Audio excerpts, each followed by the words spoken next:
Side जो है उधर आपको ओपनिंग स्टॉक प्लस जितने भी आपके डायरेक्ट एक्सपेंसेस है उसको शो करना है। क्रेडिट साइड आपको सेल्स और क्लोजिंग स्टॉक को शो करना रहता है। तो क्वेश्चन नंबर फर्स्ट में आपको सबसे पहले देके रखा हुआ है ओपनिंग स्टॉक। ओपनिंग स्टॉक है जो ट्रेडिंग अकाउंट में वो डेबिट साइड लिखा जाता है। तो टू ओपनिंग स्टॉक, इसका अमाउंट देके रखा हुआ है 35,000। नेक्स्ट आइटम इसका है जो कि परचेज। तो परचेज भी आपका डायरेक्ट एक्सपेंसेस है। डायरेक्ट एक्सपेंसेस होने के कारण ये हम डेबिट साइड ही लिखेंगे क्योंकि एक्सपेंसेस को हमें डेबिट करना होता है।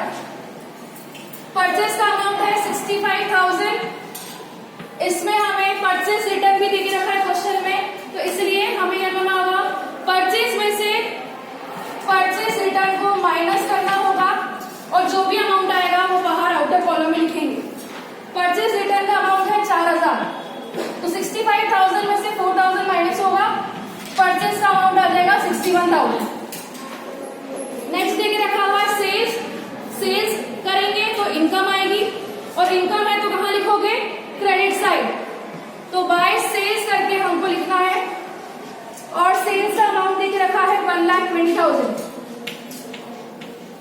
क्वेश्चन में सेल्स रिटर्न भी देके रखा हुआ है, तो हमें क्या करना होगा? सेल्स में से सेल्स रिटर्न के अमाउंट को माइनस करना है, जो भी अमाउंट होगा उसे आउटर कॉलम में लिखेंगे। सेल्स रिटर्न जो है वो है 6,000। 1,20,000 में से 6,000 माइनस करोगे तो कितना होगा?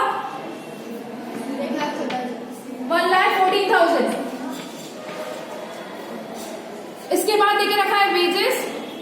वेजेस जो है वो हमारा एक्सपेंसेस होता है, खर्चा होता है, तो खर्चे को हम डेबिट करते हैं। टू वेजेस, वेजेस का अमाउंट है 5,000।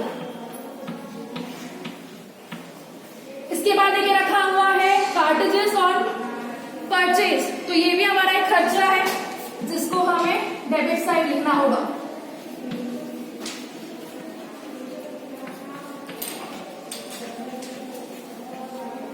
इसका अमाउंट है 600। एक्साइज ड्यूटी खर्चा है इसलिए डेबिट साइड।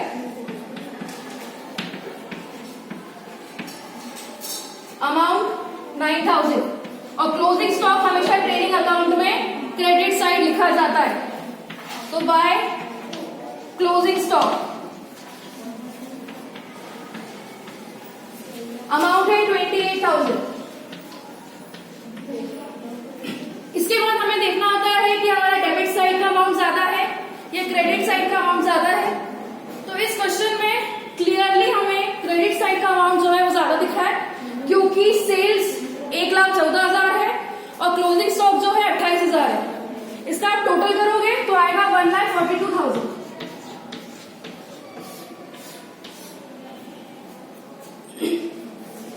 और ओपनिंग का टोटल करोगे तो आपका थोड़ा कम फिगर आएगा। तो आपको क्या करना पड़ेगा? पहले क्रेडिट के अमाउंट को पहले टोटल कर लो, तो 1,42,000 आएगा। उसमें से ये वाले अमाउंट को माइनस करते जाना है। यहां पर बैलेंसिंग आएगा। अगर डेबिट साइड बैलेंसिंग आता है तो उसे हम बोलते हैं टू ग्रॉस प्रॉफिट, और ये ग्रॉस प्रॉफिट को हमें ट्रांसफर करना होता है P&L अकाउंट में। 1,42,000 में से अगर हम ये अमाउंट माइनस करेंगे तो अमाउंट आएगा प्रॉफिट का 31,400। फिर आपको बैलेंस जो है टोटल जो है उधर जो टोटल लिखा है उसी को यहां पर लिख के अकाउंट को क्लोज करना होगा। क्वेश्चन नंबर 4 में आपको बोला गया है प्रॉफिट एंड लॉस अकाउंट बनाना है for the year ended 31 March 2017। Profit and loss भी आपका नॉमिनल रूल पे चलेगा, जहां पर एक्सपेंसेस जो है उसे आपको डेबिट साइड लिखना है और जितने भी इनकम है आपको क्रेडिट साइड लिखना है। बस डिफरेंस ये होता है कि हम P&L अकाउंट में इनडायरेक्ट टैक्सेस को लिखते हैं, डायरेक्ट टैक्सेस को नहीं लिखते। तो क्वेश्चन नंबर 4 में सबसे पहले आपको सैलरी दिया है। सैलरी आपका एक्सपेंसेस है इसलिए हमें उसे डेबिट साइड लिखना होगा। उसके बाद आपका डिस्काउंट अलाउड, मतलब आप किसी को डिस्काउंट दे रहे हो तो खर्चा है, तो खर्चा होगा, या आपका नुकसान हो सकता है एक तरीके से, क्योंकि आपको अगर 100 रुपए मिलना था, आपने सिर्फ 80 रुपए मांगे तो 20 रुपए का नुकसान। तो डिस्काउंट अलाउड नुकसान है नॉमिनल रूल के अकॉर्डिंग, वो भी आपको डेबिट साइड लिखना होगा। उसके बाद देखिए रखा हुआ है डिस्काउंट रिसीव, किसी से हमें डिस्काउंट रिसीव हुआ है तो वो हमारा क्या होगा, मुनाफा। 100 रुपए देना था सामने वाले को हमें, लेकिन उसने बोला कि आप 80 दे दो, तो 20 रुपए का हमें फायदा हुआ, तो फायदा होगा तो हमें कहाँ लिखना होगा, क्रेडिट साइड। इसके बाद है बेड डेब्ट्स। बेड डेब्ट्स का मतलब होता है जब डेटर्स हमसे पैसे लेते हैं और वो पैसे नहीं दे पाते, वो डूब जाते, तो नुकसान हो जाता है, इसलिए बेड डेब्ट्स को हमें कहाँ लिखना होगा, debit side. Rent and taxes, कुछ रेंट दे रहे हैं, कुछ टैक्स दे रहे हैं, मतलब खर्चा, खर्चा होगा तो कहाँ, डेबिट साइड। इंश्योरेंस प्रीमियम का मतलब है कि हमने इंश्योरेंस पॉलिसी खरीदी है और उसके लिए पैसा दिया है, तो अगर हम कुछ पॉलिसी खरीदते हैं, पैसा देते हैं, तो वो भी खर्चा होता है, इसलिए उसको डेबिट साइड। डेप्रिसिएशन का मतलब जब हमारी फिक्स एसेट जो होती है, लैंड, बिल्डिंग, फर्नीचर, जब उसकी वैल्यू में गिरावट आने लग जाती है यूज करने की वजह से, टाइम की वजह से, तो उसमें जो भी वैल्यू में गिरावट आती है उसमें हम डेप्रिसिएशन बोलते हैं, वो हमारा नुकसान हो जाता है, तो इसलिए उसे हमें डेबिट साइड लिखना होता है। कमीशन, यहाँ पर रिसीव या पे कुछ नहीं लिखा है तो हम मान के लेंगे कि हमने पे किया है, इसलिए उसे हमें डेबिट साइड लिखना होगा। ट्रेड एक्सपेंसेस, ऑलरेडी इसमें लिखा हुआ है कि खर्चा हुआ है, तो उसे हमें लिखना है यहाँ डेबिट साइड। क्वेश्चन में आपको ग्रॉस प्रॉफिट दिया है, मतलब पहले से ही यहाँ पर ट्रेडिंग अकाउंट बन चुका था, उस ट्रेडिंग अकाउंट में ग्रॉस प्रॉफिट आंसर आया था। ट्रेडिंग अकाउंट में ग्रॉस प्रॉफिट जो है डेबिट साइड आता है, अगर ग्रॉस प्रॉफिट डेबिट साइड आता है तो P&L अकाउंट में इस ग्रॉस प्रॉफिट को क्रेडिट साइड लिखना होता है, इसलिए उसको हमने क्रेडिट साइड लिखा है। लेकिन अगर आपका ट्रेडिंग अकाउंट में ग्रॉस लॉस आता है तो ग्रॉस लॉस को हम ट्रेडिंग अकाउंट में क्रेडिट साइड लिखते हैं, P&L अकाउंट में उस ग्रॉस लॉस को डेबिट साइड शो करना होगा। इस क्वेश्चन में हमें ग्रॉस प्रॉफिट दिया था, इसलिए हमने उसे क्रेडिट साइड लिखा है। क्रेडिट का अगर टोटल करोगे और डेबिट का टोटल करोगे तो आपको मालूम पड़ जाएगा कि किस साइड डिफरेंस ज्यादा है। क्रेडिट का टोटल करोगे तो 1,46,200 आएगा, डेबिट का आप टोटल करोगे तो आपका अमाउंट क्रेडिट से कम है, तो आपको क्या करना पड़ेगा, इस 1,46,200 में से ये जितने भी अमाउंट है उसको माइनस करना होगा, क्योंकि यहाँ पर बैलेंसिंग डेबिट साइड आ रहा है, तो आंसर जो भी आएगा उसे हम नेट प्रॉफिट बोलते हैं। 1,46,200 में से तो हम ये वाला अमाउंट माइनस करेंगे तो आपका 47,400 आंसर आएगा। उसके बाद आपको क्या करना है, 1,46,200 से दोनों साइड को टोटल करना है और क्लोज करके रखना है। क्वेश्चन नंबर 7, जिसके अंदर हमें बैलेंस शीट बनानी है। बैलेंस शीट का फॉर्मेट हमेशा लायबिलिटी जो है डेबिट साइड होती है, उसके बाद अमाउंट, और क्रेडिट साइड हम असेट और अमाउंट लिखते हैं। लायबिलिटीज आपको पता होनी चाहिए कौन कौन सी होती है, असेट कौन कौन सी होती है, और उसी अकॉर्डिंग हम उसे क्लासिफाई करके लायबिलिटी और असेट के कॉलम में लिखते हैं। तो क्वेश्चन नंबर 7 में हमें बहुत सारे आइटम्स देके रखे हैं, जिससे हमें देख के क्लासिफाई करना है कि कौन से असेट्स है और कौन से लायबिलिटी। पहला वाला है क्रेडिटर। क्रेडिटर हमारी लायबिलिटी होती है, इसलिए उसे हमें लायबिलिटी साइड लिखना है। डेटर असेट होती है, कंपनी की है, बिजनेस की, तो उसे हमें असेट साइड लिखना होगा। इसके बाद बिल्स पेबल लायबिलिटी होती है किसी भी बिजनेस की, तो वो इसलिए लायबिलिटी साइड आएगी।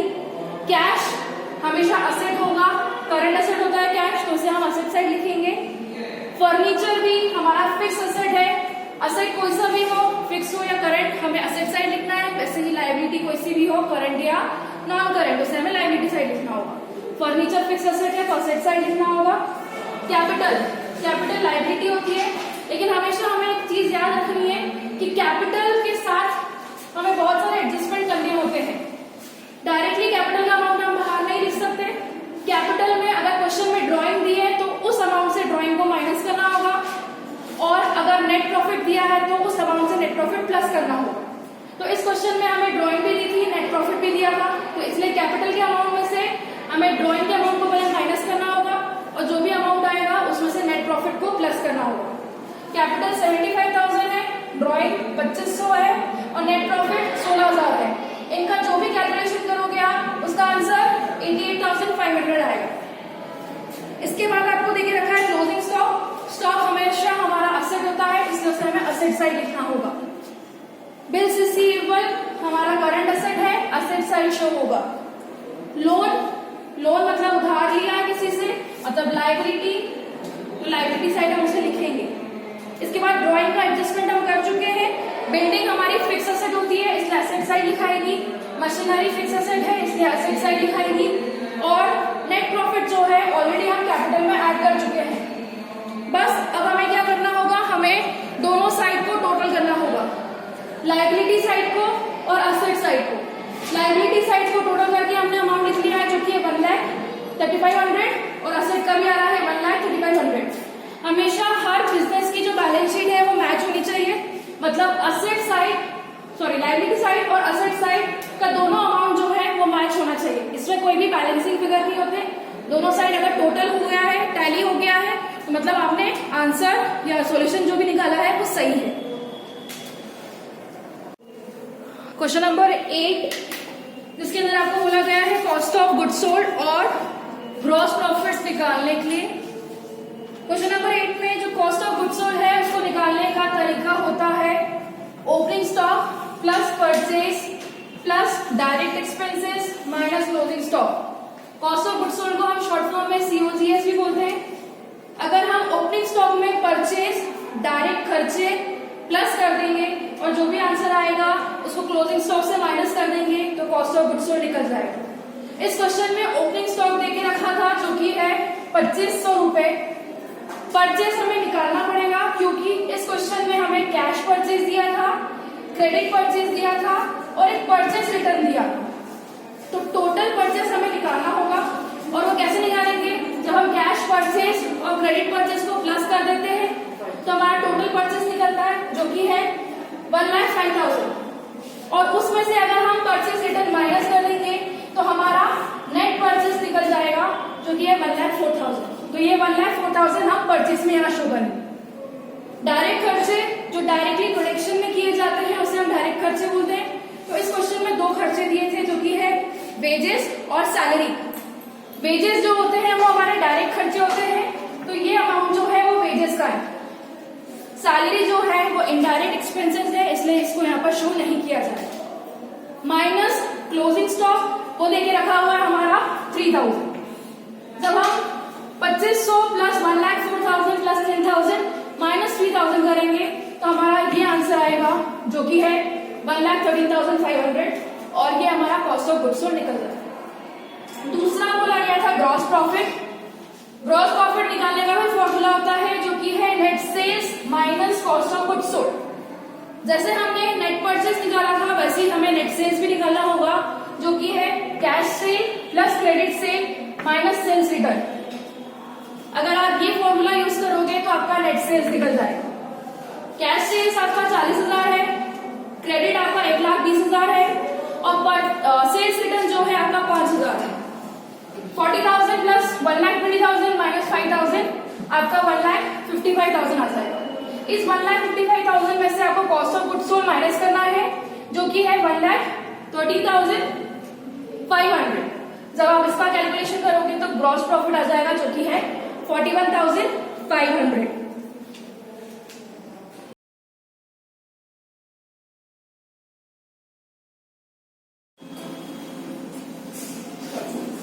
क्वेश्चन नंबर 12 वापस से एक बार समझा देती हूँ आपको। इसके अंदर आपको ट्रेडिंग और P&L दोनों एक साथ बनाना होगा, तो ये एक ही फॉर्मेट में हम करेंगे। हम पहले वाले क्वेश्चन जो कर चुके हैं उसमें हमने ट्रेडिंग अलग बनाया है, P&L अलग अलग बनाया है, लेकिन कुछ क्वेश्चन ऐसे होते हैं जिसके अंदर हमें दोनों एक ही साथ शो करना होता है। तो आपको सिर्फ एक ही हेडिंग लिखनी है क्योंकि trading and profit and loss account for the year ended 31 मार्च 2017, ये पूरा आपको शो करना पड़ेगा। वहां पर फॉर्मेट सेम ही होगा आपका जो कि है पर्टिकुलर अमाउंट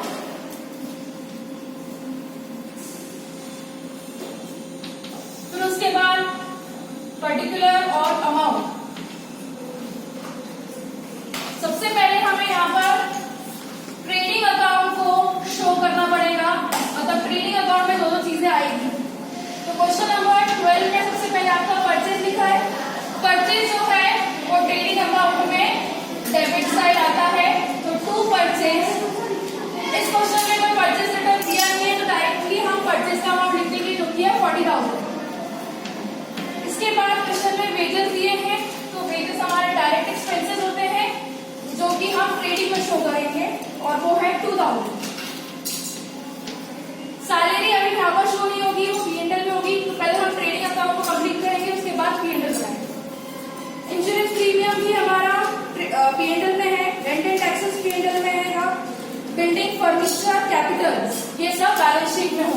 इसके बाद दिया है सेल्स, तो सेल्स जो है वो हमारी एक तरीके से इनकम कहलाती है क्योंकि पैसा आता है उसको कुछ बेचने से, तो इसलिए वो क्रेडिट साइड शो होगी ट्रेडिंग अकाउंट। इसके बाद डिस्काउंट और कमीशन भी एक तरीके से इनडायरेक्ट इनकम है, वो P&L अकाउंट में शो होगा।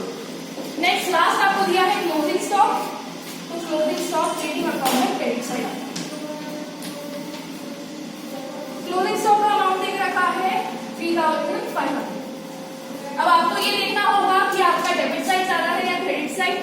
तो क्रेडिट साइड का अमाउंट हो रहा है 53,500 और आपका जो डेबिट साइड का टोटल हो रहा है वो 42,000। किस तरफ कमी आ रही है? इस साइड।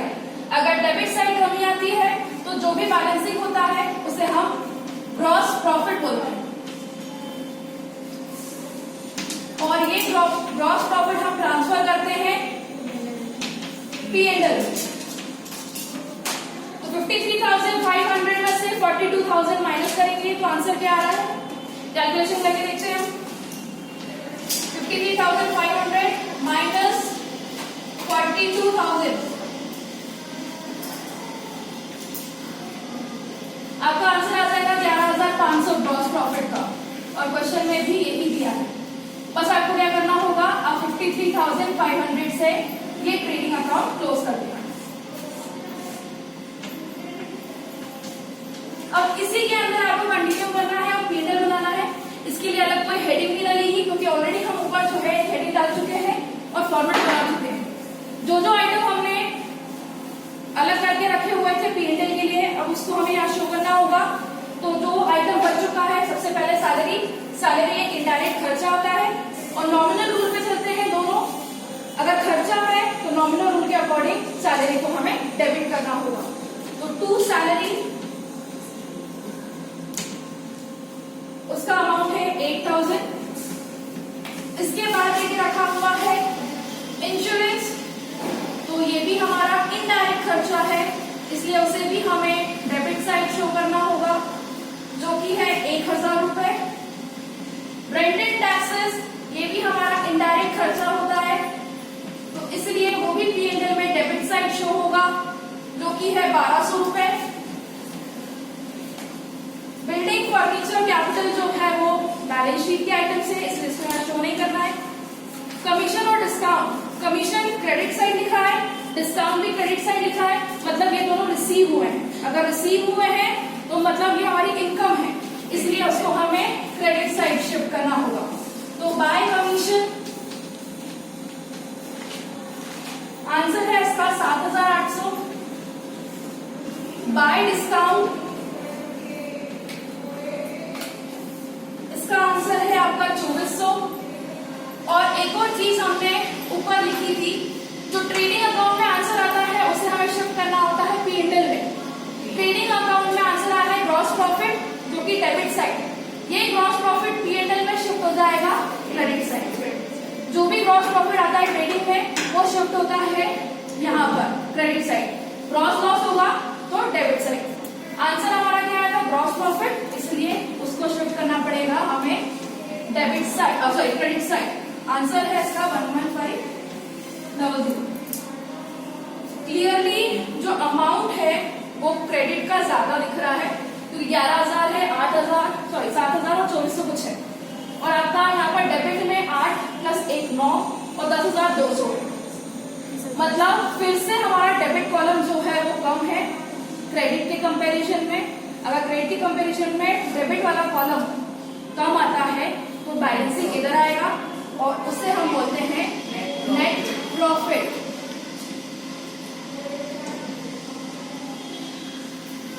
और ये नेट प्रॉफिट ट्रांसफर किया जाता है बैलेंस शीट में। पर हम कैलकुलेशन कर लेते हैं। 11,500, 7,800 और 2,400 टोटल अमाउंट हो जाएगा इसका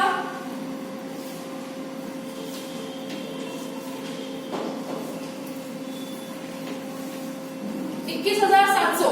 ठीक है, और हमारा डेबिट का अमाउंट है 8,000 प्लस 1,000 9,000 प्लस 1,200, तो 10,200 को माइनस कर दोगे आप इससे, तो इसका अमाउंट आएगा आपका 11,500। तो नेट प्रॉफिट भी हमारा क्या है 11,500। आप फिर क्या करोगे, इस अकाउंट को क्लोज कर दोगे ये वाले अमाउंट से जो ज्यादा है 21,700, 21,700। ठीक है, अब इसके बाद हमें एक और अकाउंट बनाना होता है जिसे हम बोलते हैं बैलेंस शीट। मैं यहाँ शो कर देती हूँ बैलेंस शीट को। बैलेंस शीट का फॉर्मेट होता है लायबिलिटी, अमाउंट, असेट और अमाउंट। तो जो भी हमारी लायबिलिटीज होंगी, भले वो करंट हो या नॉन करंट, उसे हमें लायबिलिटी साइड लिखनी है। जो भी हमारे असेट्स होंगे करंट या नॉन करंट या फिक्स, वो हम असेट साइड लिखेंगे। इस क्वेश्चन में हमें कुछ असेट्स देके रखे हुए थे जो कि था बिल्डिंग, वो हमारा फिक्स असेट है, तो हम उसको असेट साइड लिखेंगे इसके अमाउंट के साथ, जो कि है 18,000। उसके बाद है फर्नीचर, ये भी हमारा असेट है, तो उसको हम लिखेंगे असेट साइड, जो कि है 5,000। कुछ और असेट यहाँ पर नहीं है, एक क्लोजिंग स्टॉक देके रखा हुआ है लास्ट में, तो क्लोजिंग स्टॉक भी हमारा असेट कहलाता है, तो वो हम असेट साइड शिफ्ट कर देंगे 3,500। असेट खत्म हो चुके, लायबिलिटी देखनी है, तो लायबिलिटी में हम एक कैपिटल को शो करते हैं और उसके साथ कुछ एडजस्टमेंट भी करते हैं। कैपिटल का अमाउंट है यहाँ पर 15,000। अब जो हमने यहाँ पर आंसर निकाला था नेट प्रॉफिट, उसके नीचे लिखा था ट्रांसफर टू बैलेंस शीट। अब ये नेट प्रॉफिट कहाँ ट्रांसफर होगा, लायबिलिटी में। क्या करते हैं, जो भी कैपिटल होता है उसके अमाउंट से अगर नेट प्रॉफिट निकलता है तो प्लस करते हैं, नेट लॉस निकलता है तो माइनस करते हैं। इस क्वेश्चन में क्या निकलेगा, तो कैपिटल में हम नेट प्रॉफिट को प्लस करेंगे। नेट प्रॉफिट का अमाउंट कितना है 11,500। टोटल दोनों का कितना आ रहा है 15,000 प्लस 11,500 कितना 26,500। इसके अलावा कोई लायबिलिटी हमें दिख नहीं रही, तो हम क्या करेंगे, हमारा लायबिलिटी का अमाउंट है 26,500। हम असेट के अमाउंट को भी टोटल करके देख लेते हैं 26,500 आ रहा है क्या। 18,000 प्लस 5,000 23,000, 23,000 प्लस 3,500 26,500। मतलब हमारी लायबिलिटी और हमारा असेट जो है वो मैच कर रहा है, वो टैली कर रहा है। इसका मतलब होता है कि हमारा आंसर जो है पूरा ट्रेडिंग अकाउंट, P&L अकाउंट और बैलेंस शीट वो पूरा सही है, और हमने पूरा का पूरा क्वेश्चन जो है वो सही सॉल्व किया है। ये सब क्वेश्चन आपके राठी बुक के हैं।